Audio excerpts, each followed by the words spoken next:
Book of Heaven, Volume 26, June 4th, 1929. As the soul keeps doing the divine will, so does it expand in the soul, and the divine life grows within her, and the soul grows within the womb of her celestial Father. How one who lives in it makes the roll call of all creation. How if one goes out of the divine will, he goes out while his acts remain. My abandonment in the fiat continues. I feel within me such a need to live in it, that it has become more necessary to me than my own nature. Even more, I feel my nature changed into will of God. I feel it dissolved within it, and in all things, instead of finding myself, I find that fiat which says to me, I am your life, run always within me, in the sea of my light, to live of my acts, of my sanctity, of my happiness, and of all the goods I possess. But while I was crossing the sea of the divine fiat, my sweet Jesus moved in my interior and told me, My daughter, as the soul keeps operating in my divine volition, so does it expand more within the creature, in such a way that for each additional act done in it, as much more growth does it form within her. And so the divine life can be seen growing in the creature in an admirable way. But this is not all. As the divine life grows in the creature, the more acts she does in my divine fiat, the more the creature grows within the womb of her celestial Father. The Supreme Being opens his womb and encloses in it this happy creature, to raise her in a divine manner, to clothe her with royal garments, to feed her the food with their own hands, to embellish her with rare beauty. All of heaven remains amazed, enraptured, in seeing that their Creator raises a creature within his womb, and they say among themselves, He must be doing something great with her, for he loves her so much, and keeps her in such great custody as to raise her within his paternal womb. And all await the full growth of this creature, to see what will become of her. Therefore the prodigy of living of my will is unique. It communicates such power to one who lives in it, that she enters everywhere, and God himself loves and wants to raise her within his divine womb. Furthermore, the potential and the diffusion of the act done in my divine will is such and so great, that she diffuses everywhere. She extends in the heavens, and it is as if she made the roll call of the stars. She extends in the sun, and she roll calls the light. She invests the air, the wind, the sea, and she roll calls the birds, the power of the wind, the waters, and the fish. And placing them all in order, she says to all with her act, Bow down and let us adore with double homage our Creator. That fiat which created us is in my act, and with it I want to create new love, new adoration and glory for our Creator. And she extends not only in all created things, but she extends within the acts of the Virgin, in all the acts which I did upon earth, in the acts of her Creator, in those of all the saints, and from the first to the last, she calls the roll for all of them, and she makes the new life of love, of adoration, of glory for the one who created her, flow within them. It can be said that wherever my divine will is present, there extends the act of the creature done in my will. Even in hell, they feel the power of a creature operating in my divine fiat. Because just as all of heaven feels the new happiness, the glory, and the new love of the act of the creature done in my volition, so does hell feel the new torment of that divine will which they rejected, and which, while it is present with them with justice, is there to torment them. And every time the creature operates in it, they feel the weight of justice more heavily upon them, and they feel themselves burning more. Just as nothing escapes my divine fiat, so does nothing escape one who operates in it. And as many times as she repeats her acts, so many times does she make the roll call, to be sure that no one is missing in her act, to give the new glory, adoration, and love to that God, thrice holy, and to that divine will, which, with so much love, makes room for her to let her live within itself, and allows her to extend within its endlessness. After this, I was doing my round in the divine fiat, and I was gathering all created things, all the acts of creatures, to form one single act in the unity of it. and my lovable Jesus added, My daughter, only my divine will possesses the one single act, and in its unity it embraces everything. It does everything. It gives life to everything.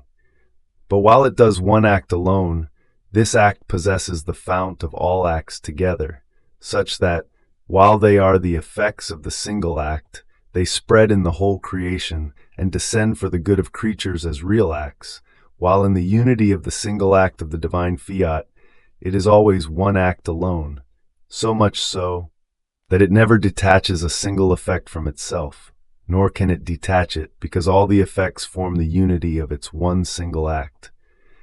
It happens as to the sun. One is the light, one is the act of light which it continuously sends to the earth. But as this one light touches the earth, the effects are innumerable and real. And this is so true that as the light touches the earth, one sees the effects changed into acts, in such a way that one can see the variety of colors for the flowers, the diversity of sweetnesses for the fruits, and many other things. Has the sun perhaps lost even just one of the many effects which, as real acts, it has communicated to the earth? Ah, no. Jealous, it preserves them within its single act of light. More so, since the strength, the fullness, and its one single act of light are formed of all the effects which it possesses. So the sun, symbol of my divine will, possesses innumerable effects. It gives them to the earth as real acts, without losing even one of them, and it does always one single act. If the sun, created by us, does this, much more so does my divine will. Now, my daughter, by doing his will, man went out of the unity of mine, and all his acts lost that strength of the unity and remained scattered, some in one point, some in another, and divided among themselves. These human acts, not having unity, have no founts of effects, nor fullness of light, and therefore they are symbolized by those plants and flowers which grow without sun. And because they are scattered and divided among themselves, they do not have a lasting strength, and they grow as meager and faded. So by doing his will, man loses the unity with mine, he loses the fount of life, he loses the fullness of light. Now, one who lives in my divine volition keeps gathering all the goods scattered by creatures and forms one single act, and these acts become the right of one who does and lives in my divine fiat. There is no good which one who lives in my will cannot take. With the bilocating power of it, she calls, gathers, and unites all acts together, and ordering them all in my fiat, she gives me everything, and I give her everything. After this, I was continuing my acts in the supreme volition, and 1,000 thoughts crowded in my mind about its many wonders. But in order not to make it too long on paper, I will only say what Jesus told me. My daughter, what is done in my divine will remains dissolved in it, and just as light and heat are inseparable, and if the light is extinguished, the heat also is extinguished. And if the light is given life, by its own nature, the light makes the life of the heat arise together with it. In the same way, the acts of the creature done in it are inseparable from my volition. More so, since it is not subject to becoming extinguished, because it is eternal and immense light. This is why, though Adam went out of my will when he sinned, his acts remained in it. He was able to detach himself from his own acts, but his acts done in my will could neither go out nor detach themselves, because they had already formed their life of light and of heat within it. What enters into my will loses its own life in it. It forms one same life with it. It loses the rights to go out. And my will says, these acts have been done in my house, within my light. The rights are mine, and there is no power, either human or divine, which can make an act done by the creature in my will to go out of it and separate from it. This is why the acts of Adam, done in it before he sinned, are there present as prime act on which depend the creation and the acts of the human generations. Now, suppose that you went out from within my will. You go out and remain outside, but your acts do not go out. They neither have the right to go out, nor can they do it.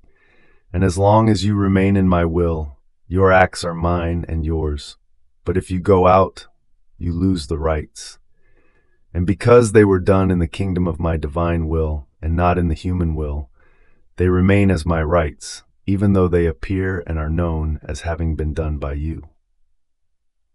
Now, you must know that everything that you do in my fiat will serve as prime act for the other creatures in order to live in the kingdom of it, as order, regime, and life of those who will live in the kingdom of my fiat. This is why I exhort you so much in your going around in it. I watch over you, I accompany you, and many times I do it together with you, because not only do they serve you, but they must serve as prime acts and as models for those who must live in the kingdom of my divine fiat.